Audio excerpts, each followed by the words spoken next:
साथीहरू, हजुरहरूलाई स्वागत छ मेरो मिटअपमा। आज चाहिँ हामी फेरि हिजो जाने भनेको ठाउँमा जाँदैछौँ, कन्याकुमारीमा। हिजो चाहिँ जाने भनेको थियौँ, स्कुटी सर्भिसिङ गर्दा गर्दै टाइमै पुगिएर जानै पाइएन। अनि आज चाहिँ फेरि हामी जाँदैछौँ। पानीले जान पाइँदैन कि भन्दै ज्ञान त अहिले चाहिँ हिँड्ने बेलामा उब्रेर उज्यालो भयो, घाम पनि लागेको जस्तो भयो अनि हामी जाँदैछौँ है त। आजको मौसम चाहिँ यतिको ठिक छ साथीहरू।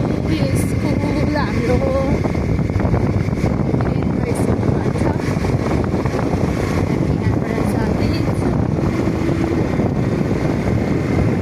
हिजो चाहिँ यति बेला यसरी हिँड्दाखेरि खुसी लागेर एकचोटि नदेख्ने थिएँ। आज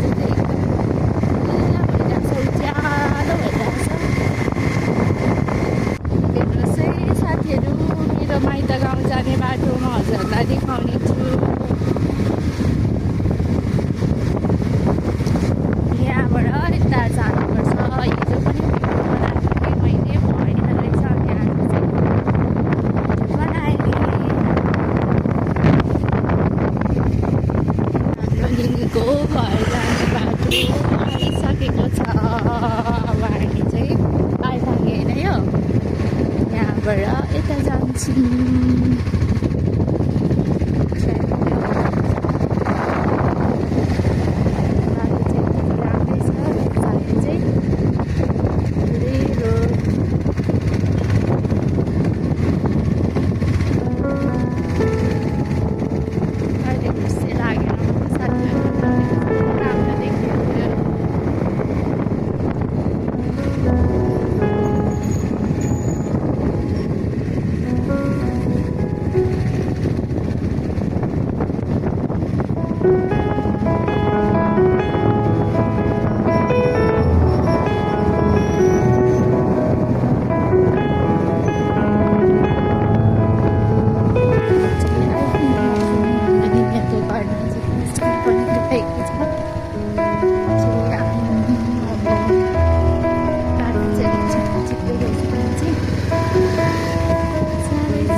यिनीहरूको घर आइपुग्यौँ साथीहरू।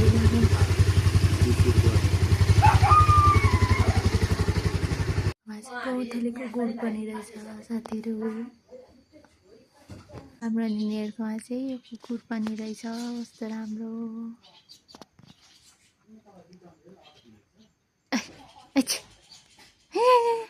यो चाहिँ हाम्रो निनीहरूको घर हो। यस्तो छ घर चाहिँ। खुसी लागेर के देखिँदैन साथीहरू।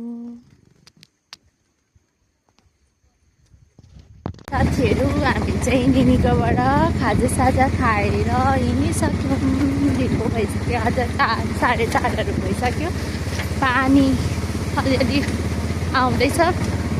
कहाँ चाहिँ पानीले डह्रो पुग्छ होला, जाडो पनि भयो। मैले ज्याकेट पनि लगाएँ। अघि आउँदाखेरि चाहिँ गर्मी थियो, अलिअलि उब्रेको भएर अहिले चाहिँ चिसो भएर पानी छिटाउँदैछ नि त अलिअलि। अनि त्यही भएर हामी चाहिँ खाजासाजा खाएर निनीकोबाट बिदामा आइदिएर घरतिर हिँडिसक्यौँ। पानी आयो साथीहरू, पानीले भिजाउने रहेछ। अब हामीलाई बिजोग बनायो है हाम्रो चाहिँ पानीले भिजाएर। खुसी लागेर कस्तो भइरहेछ। हेलो साथीहरू, हामी चाहिँ फिकलमा आएर चटपटी खाएर घर पुगिसकेको। चटपटी खाएको चाहिँ भिडियो बनाउन पाइनँ किनभने पानी परिरहेको थियो, फोन भिज्छ भन्ने डरले गर्दाखेरि चटपटी खाएको चाहिँ भिडियो बनाउन पाइनँ। त्यही भएर अहिले चाहिँ चटपटी खाएर चुस्ने मिठाई खाँदै हामी चाहिँ घरतिर हिँड्यौँ। आजको मिनी ब्लग यति नै। हेरेर लाइक गरिदिनु होला। By by.